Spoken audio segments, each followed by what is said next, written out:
Okay, ladies, welcome to the Queen of Lean podcast. Today I have a very special guest with me, Dr. Denise Furness.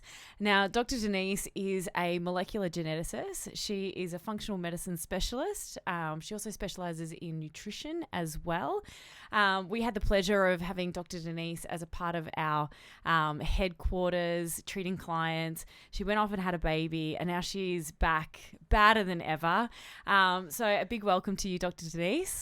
So good to give her a round of applause.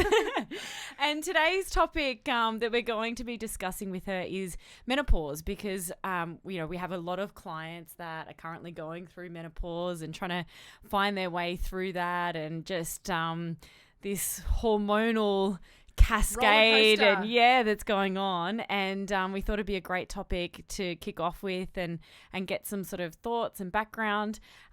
So a big welcome, and let's start off with what are the signs that you are going through menopause, because I know a lot of our clients are kind of like, am I, aren't I, what's happening, what's going on? And so shed some light on what's happening. So I guess one of the first and obvious things are the irregular cycles, particularly if you were once quite regular and you're getting a menstrual cycle, every 28 days or a bit longer, a bit shorter. If that starts to change and it's, coming a couple of months later or earlier, then you know that something could be happening. Also, as many of you out there would know about, particularly if you're going through it, the hot sweats, difficulty sleeping, mood swings, things like that. But really it's the change in those menstrual cycles that is that number one, I guess, key in letting you know that, it's starting to happen. And age bracket? So I guess generally it's late 40s to early 50s. And when we say menopause, really menopause is that 12 months since you've had a menstrual cycle. So that's when it's all finished. Mm-hmm. And really the bit that I guess women will be talking to you about is that perimenopause, that bit leading up until they actually reach menopause and their cycle has completely stopped. Yeah, and I know, and this is sort of darting off a little bit, but I know sometimes people can go into early menopause. True. What are sort of the signs of that, or the things that would cause early menopause? So if you have a family history, so there must be some likely to have some sort of genetic role. So if someone in your family, particularly your mother, went through it, but really it's a hormonal thing. We don't know what causes early menopause. With everything, it's really that combination between genes and lifestyle. But it can even a bit of the area that I work in, it can even go back to the time when you were developing in utero. So depending on your mother, what she ate, and even that early, the early childhood, that really plays a role in the longevity of your fertile period. Mm-hmm. I've actually heard a theory about this, and it was from T.S. Wiley. She does. She's got a book, Lights Out, and her theory is that if you go to bed after 10:30 at night, that because as females we are so run by the moon and cycles that actually clocks as 2 days, and by doing that on a regular basis that you can send yourself into early menopause. I use that with my clients to try and get them to go to bed earlier because like you're aging at twice the rate. Like it can be a motivator, but hormonally too, because going to bed, all that the dark night affects the melatonin, your sleep hormones, and then that can affect stress hormones and other things as well. So I have never heard that, but it actually does make sense. It really does. Yeah. So if we're looking. Sorry, hopefully you can all hear me. We've just had our tech support team pop in and say that I need the mic a little closer. That's so unusual because I'm usually so loud. I know. Anyway. Well, I think the distance, like you would have been covering that. That's all right. Okay, so they're the main symptoms. I guess what are is it just that you have to ride this hormonal roller coaster, or are there actually things that you can do about it? Like, can you stop it completely, or is it just managing it? So everyone's different. Some women will experience quite severe symptoms. Others can cruise through it quite smoothly. Hopefully I'm one of those. Probably not, seeing I've had such rough pregnancies. We would call them a bitch. Yeah, exactly. But there is a lot you can do. So if you just sort of, if you're at home and, eating poorly, not sleeping well, not exercising, that's going to manifest a lot of those sort of mental health symptoms. The not sleeping, like you were talking about with the early menopause, affects so many things as well, your mental health as well. And you'll know with our menopause, depression is actually a strong side effect that sadly a lot of women experience. So if you're actually out there and exercising and breaking down those stress hormones, that's going to help. You're going to feel good. You feel good after exercise. You need to do things that are going to benefit your body to help you get through that period. Eating well, making sure you're not getting all those chemicals and toxins and those nasties that can cause inflammation, oxidative stress, things like that. And there's even some, supplement-wise, particularly things like Chase Tree, Vitex, black co-wash, these things can help. However, I wouldn't say just go and try these things. It's best to work with a practitioner. One thing we can do, I just mentioned before the podcast, I recently went to a seminar for someone who's a clinical director of Dutch, the hormone testing I used to do here.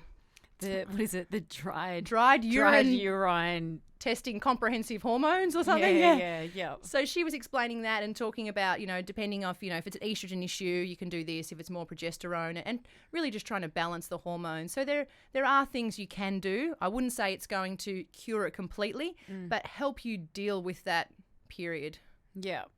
And I guess it's trying to get yourself as healthy as possible overall, because whether you're going through menopause or not, like a lot of the women that we work with here, their lives are completely out of balance. And I think that we're taught to do everything and be everything, and a lot of the time it's at the sacrifice of ourselves. Absolutely. And it's not going with the attitude of, sleep when you're dead, because sleep, you're actually, having that balance. And if anything, when you invest in yourself and you sleep really well and you're having a good circadian rhythm and stress rhythm overall, then, that's just going to lead to a better balance and a better mental state. And exactly. You're going to feel better. Even if you did have some of these side effects, if overall you feel better and you're healthier, you're going to deal with those a lot better, and you're likely to not suffer as much as someone who's not putting those things in place. So it's really a time for women to consider themselves and put themselves first, because a lot of the time, women have been focusing on the kids and the husband and work, and you basically they're run down. I mean, some of us are run down by the time we're 30. But, if you are run down, you're going to experience any sort of negative health issues or hormonal imbalances a lot worse than someone who's healthy, basically. Yeah. And, I guess, inflammation, if that's already playing a part in the body, and, it just adds another form of stress. I guess at the end of the day, your body wants to be in balance. It wants to be in homeostasis, and all of the mechanisms are there within your body to be able to maintain that. We just go in hard. We just push. I can do it all. I'm a woman. Yes. Women now, we look after the kids and we work and we do this. We can do it all until we crash. Yeah. And it's just, it's seeing the signs of that. And we'll do another podcast about stress and managing that. But I think it's a really important part of the topic of menopause, because if you're already stressed out, you're already struggling with weight issues, it's just going to add on top of that. So in terms of hormone replacement therapy, what are your sort of, what's HRT? Yeah. Just before we mention HRT, you asked about side effects. I didn't mention that, and that's actually a really important one, is about weight. Women tend to notice they start to put on more weight around the middle, and that comes with, these hormonal changes. So if you're not exercising and not eating well, you're more likely to experience that, and that's going to make you feel even worse. So HRT, it comes down to the individual. Of course, the way that I practice functional medicine, it's all about doing everything naturally. I would say to someone, let's work on your sleep, let's work on your diet, exercise, get you truly well. But sadly, some women do experience really severe side effects that just stuffs up their life. They can't go about their day-to-day activities because they are really being thrown all over the place by these symptoms. So in those more cases, mentally and emotionally, and physically, even just even going out and I guess being able to do your day-to-day activities and knowing you're going to have this severe hot flush. It's just you could be in the middle of talking to someone. Imagine you've got an important work meeting and you just burst out you're hot. It's just like, yeah, you know? yeah. So it's those side effects, the mental stuff, but the physical side effects too. So for some, I would say HRT might be a good thing short term, just to get through that really rough period. And generally, it's really that last year, because menopause can sadly last for quite a long time, like years and years. But generally, it's that last little bit just before you get that final menstrual cycle that it is a bit rougher. You really It's get the final knife in the. Let's just remind you you're a female and you can just, deal with this. So it might be that some women would consider that for a short amount of time. And I'm not, even though I'm all about, natural medicine and functional medicine, I also enjoy being able to live a life and, live my life, do what I want and be able to function on a day-to-day basis. So if you are being knocked about, it could be something you'd think about. However, make sure you see a doctor that looks at your family history, if possible, even looking at, genetic predispositions. Some people can tolerate estrogen a lot better. Some people don't clear it very well. There are risks, and I wouldn't want to scare anyone, but the reality is there are risks with things like breast cancer, other cancers.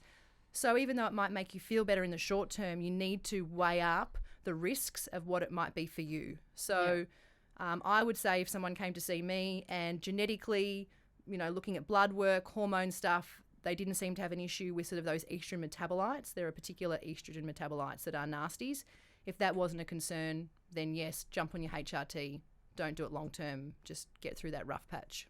So the main thing is do your research. Yes. Do the Dutch test. Would you recommend, is it a week test or there's a full month? Yeah, so if you are going through menopause, that whole month may not work because your cycle's all over the place generally. So, and if you've been through menopause, then no way, you're not getting a cycle. But it would really depend on the individual and where they're at. If we can sort of work out when their cycle's going to come, then that would be the best. Be getting that whole month. That would just give you so much information. Yep. It's a wealth of information to try to treat you, to work out exactly what's going on in the individual. But otherwise, you can do, just a day's test, looking at the stress hormones. We can look at things like melatonin, obviously your progesterone, your estrogen. So we can do other, though that can get difficult too because you want to do your progesterone and estrogen around that day 21 because we're looking for certain peaks. We're looking for certain things. Know, like when is day 21? Yeah. Yeah. So it depends on the individual. The month would be the best, but for some we might not do that. But the Dutch test just gives so much information because it does give you information about those metabolites. It's not just here's your estrogen. We're looking at, different forms of estrogen. We're looking at how the progesterone cycle's going. We're looking at the androgens as well, so your testosterone, your DHEA. So there's all this information and you can pinpoint where that particular person's issues may be and then try to support that. Okay. And so would you be doing an adrenal profile alongside of that or mainly? It would be great. So depending on test everything. Yeah, of course. Stool test. I'm a scientist. So the more information I have, I feel like I'm not guessing. It all comes down to finances. Not everyone can, this kind of functional medicine, personalised medicine can be expensive. None of it's claimed really on Medicare. So it would come down to the cost. And I guess what the person's going through. If it's just a slight symptom here or there, they might just do a bit of hormone testing. But if they really are struggling and they've got gut issues as well, we might go and do a stool test. If they want to know about genetic predispositions, then we can do genetics. We can look at environmental pollutants or the urine metabolites. There's so much we can go into, but it really comes down to what that individual is experiencing and how much money they have, to be honest. Yeah. And it's also, I guess, it's financial.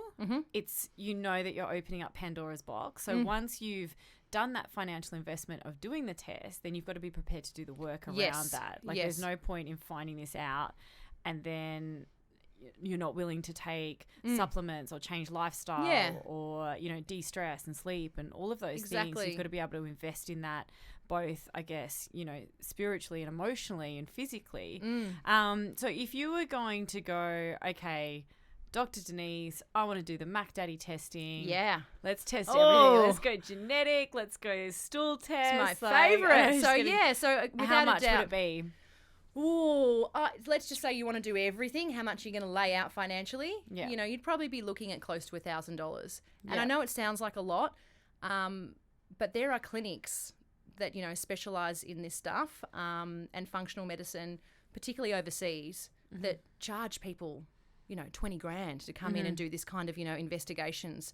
So we're not a business like that. We're just going to charge you what it costs you to do the test. There's no markup for test. I don't do any markup for any of that kind of stuff. And then do you need to do a follow-up retest after you've done the work? Yeah. So you want to know that you're actually improving. Yeah. But reality is when people start to feel better, they often don't bother. They're I feel good. Yeah. Why am I going to spend any more money? Yeah. Unless they are someone like yourself or me that are truly into this stuff, that want to know what's going inside my body. I find it interesting. Yeah. I want to know. So often it's the people that aren't getting the results who might come back and do a bit more testing to see what we can tweak. But really, to get the benefit out of this, having the follow-up is so important, because you can see what's going on, what benefits, what improvements there are, or what things still aren't, getting any better, and you can try to work out why. So as a minimum, you could probably do some hormone balancing around the Dutch test. Yeah, and probably spend a couple $100. Yeah. And still get a lot from that. What do you think would be your next go-to? So if someone wanted HRT, I'd probably think about the genetic testing, because we're going to learn about the enzymes that are involved in metabolizing those hormones. If it's not about HRT and they've got, gut issues, definitely, without a doubt, we're going to do stool testing. Yeah. Look at if they need particular probiotics or what's going on in the gut. And then the organic acids that we used to do a lot of here, which is the urine metabolites, gives a lot of information. It gives you about metabolites to do with nutritional metabolism, so you can find out if you've actually got, for example, low B12 in the cells. So this gets a bit complicated, but if you went to the doctor and had your vitamin B12 measured, it's called serum B12, which is what's in your blood and circulating. But that can be influenced directly by what you've just eaten. So it might look like you've got plenty, or you might even be taking a particular supplement, a particular form of vitamin B12 that's not an active form. Yeah. But then when we go and do organic acids, we see that at a cellular level, you're actually low in B12. Right. So the organic acids or urine metabolites are very good at telling you what's going on in the body within the cell. You get these metabolic metabolites, so hence they're called metabolites from the metabolism.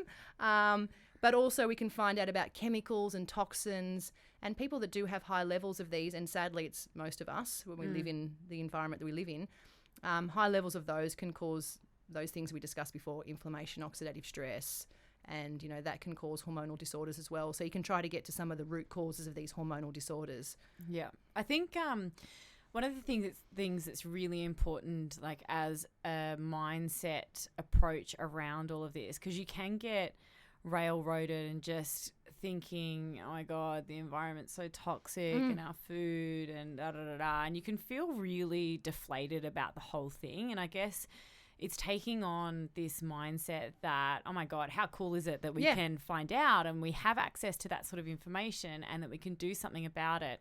And I would rather personally be empowered with the knowledge around that, so I can take it into my own hands. And, even if, I've had to work through things in the past and, mentally. We all have. It doesn't matter how healthy we are or the life we try to lead. Reality is all of us go through ups and downs, whether it's to do with our health, our stress, and sometimes it's not our fault. You can't stop things happening, in your life. Yeah, and it always feels bigger when it's happening to you. But, I know from the volume of women that we speak to here, like everyone's going through a version of that and you're not alone in it. And it's just going, okay, it is what it is. Let's dig a little bit deeper. And, there's so much healthy food out there and gluten-free options and amazing supplement companies and things like that you can go, okay, I can take this on and I can really try and heal myself and be the best version of myself. Absolutely. Rather than just feeling overwhelmed. Yes. And there'll be stages of overwhelm. That's fine. But that's about just finding a supportive team, and that's where you come into play. You're not. That's where you come into play. But you're not a normal personal trainer. It's not get out there and just exercise. This is such a holistic environment. Hence why I love working with you and working here, and I can't wait to get back into training with you because you have to come back. And even when I was pregnant, the thing is, as women, there are days that you are physically feeling stronger and better, but reality is you need to, I guess, consider all the things going on in your life, and sometimes you might want to train at a slower level or a higher level. But I like what you said before about taking charge. Really what I do is educate people. There's no quick fix. So there's no point doing this if you think I'm going to hand over and say, take this supplement, you'll feel amazing. Yeah. It's about educating you to take charge of your life, and exactly like what you said, be the best version of you. And it's not just about feeling better during menopause. This is the kind of stuff that's going to make you healthy for life, reduce your risk of other diseases down the track. And that's what I tell all my patients. It's not just about the now. Think about the rest of your life. You don't want to be old and at home and not being able to move and just living a really poor quality life. So this is the stuff that's going to make you better than ever. Yeah, but it takes work. Yes. And it takes discipline and it takes practice, but I think it also takes having an understanding. And I think like a lot of the time I'll have friends that are like, oh my God, you're so disciplined with your food and da da da da. But I think the thing that's really changed that for me is through the years, as being a personal trainer, you do courses around nutrition and eating paleo and balancing circadian rhythms and things like that. And when you have an understanding of what it's doing to your body on a deeper level, it's like, okay, I'm going to bring this in. And it's not that I've changed everything over, a week. Yeah. I've been chipping away at this thing for It takes the time. last 10 years. And I'm just reaching a point now where I'd say that with my nutrition, maybe I'm 50% organic. And like I would consider to be at that point quite highly advanced because there's so much changes that, I've made along the way. But you do work around sleep, you do work around digestion, and it's this constant investment in yourself, and it's this constant investment in your own health, but also in your own happiness. And I think it's so important. But we're getting a little bit off the menopause track. I know. We could talk about this stuff all day and every day, but really it's about getting yourself truly well. And, what you were talking about, you understand, about nutrition and all the courses you've done associated with, personal training. It's not just personal training. There's actually research to show with genetic testing too, someone might be overweight and they can't stick to particular diets. But when you can explain to someone about genetically, you're more suited to carbs or, you're not going to tolerate these. I think everyone wants to be more genetically suited to carbs. Yeah. And some of us aren't. Some of us, there's different testing you can do. Amylase testing, it's actually a copy number you have. So some people have a low amount of amylase, which means you can't digest starches, carbohydrates very well. Some people genetically have lots of copies of this. You can break down your carbs, no problem. So sometimes we also can call those people a bitch. They eat so much, they're just like, oh my God, how are you that lean? Yeah. So if you sit down and you tell someone, you explain to them what's going on with them at their own personal individualized level and say, hey, this is what's going on with you. This is what you can do. I think when people understand, it helps them to make those better choices because they have a deeper understanding. Everyone knows that you should you should eat healthy and that you should have more sleep and you should do more exercise. But when you actually start to explain what it's doing in your body to you and what it means for your health, I think people find it easier to make changes because they truly understand the benefit it's having. Yeah, totally. Actually, that's a question I was going to ask you. Genetic testing. So I know that you love it. Yes, because I'm a geneticist. Yes, a molecular geneticist. Exactly. So I just thought, because you love it so much, I'd open up that question. Do you want to go there? You said to me it can't be a long podcast. Oh, I know, totally. Okay, let's do like a little Okay, I'll try to keep it non-expanded Dr. Denise version, short version. Yeah. Yes. So about genetics? Yeah. So if I came to you and I did a genetic test, what information am I going to learn? So genetics gives you a whole heap of information. So it depends on the person. Once upon a time, I used to go through everything, but I think I freaked people out because it was too much to comprehend. But it depends, if your issue is estrogen dominance, then we might focus on something called methylation because we know that methylation is needed to clear estrogens out of the body.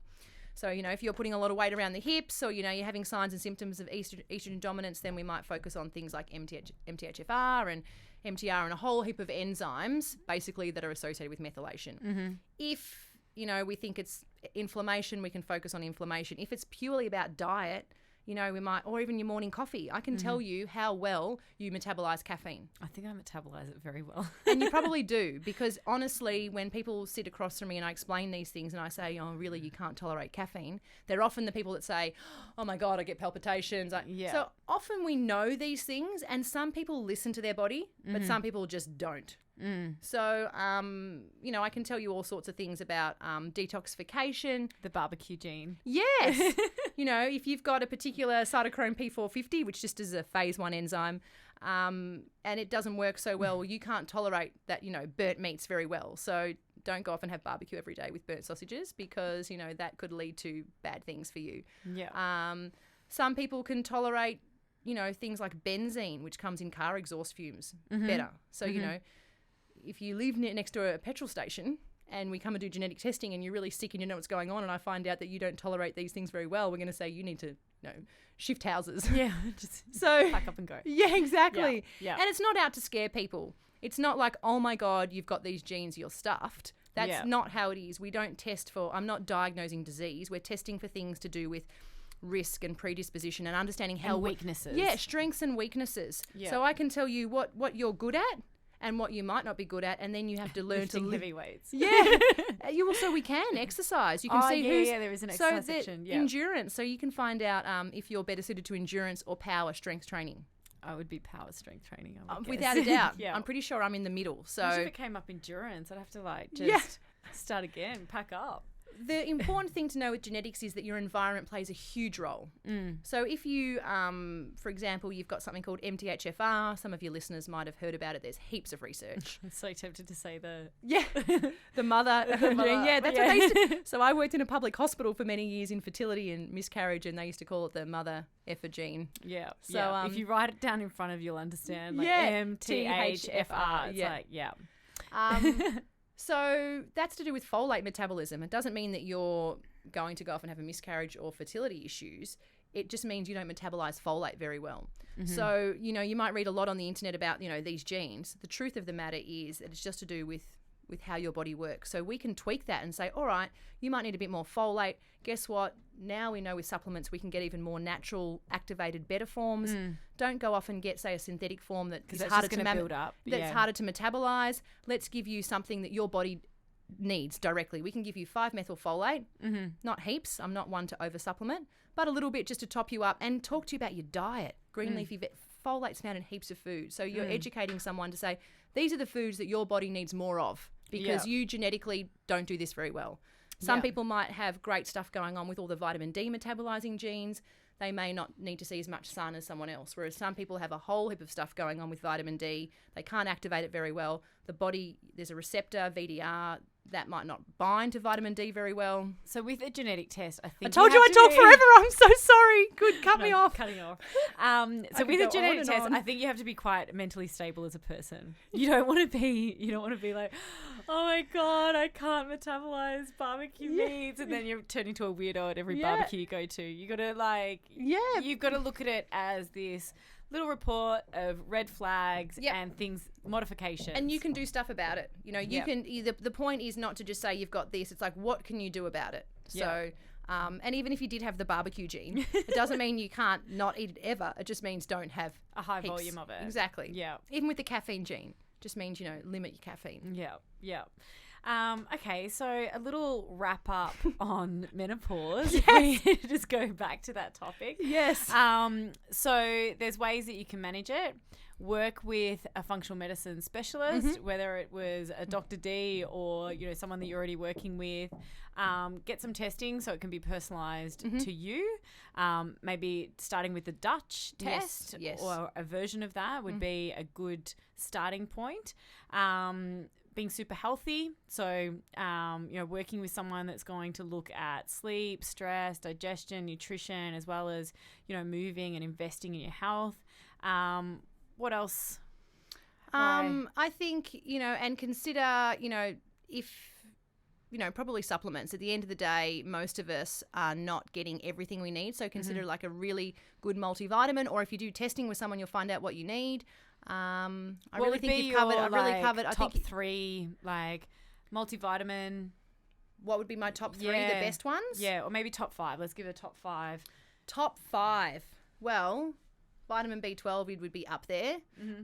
I mean, you know, the bees are, I do so much with B vitamins. It makes people feel, B vitamins, particularly B12, is the one thing where someone might come to you and say, I feel amazing. Because often with supplements, you don't get a big change. Yeah. But B vitamins, vitamin D, so important. You heard me mention that. Omega-3s for your, inflammation.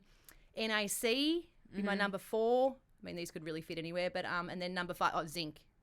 So without a doubt, those things are... And magnesium. Can I have one more? Can I have one more? Magnesium. Call a friend.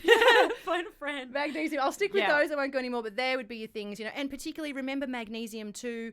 You don't necessarily have to see a practitioner for magnesium as long as you're not having high doses. But magnesium is something that's going to help with, particularly for menopause, with sleep, relaxing the mind. It's not just, a lot of people know about it for muscle relaxation. Yeah. It's, it's very important for just relaxing everything, including, your brain at night. So magnesium at night before bed may help you with having a more quality it sleep. works a treat with our clients. Yes. You always notice an improvement. And it is one of those supplements. I think sometimes the thing, like you said, it's hard with supplements if you don't feel them. Magnesium you feel. Yes. People tend to say to you, and they notice when they go off, and same with probiotics.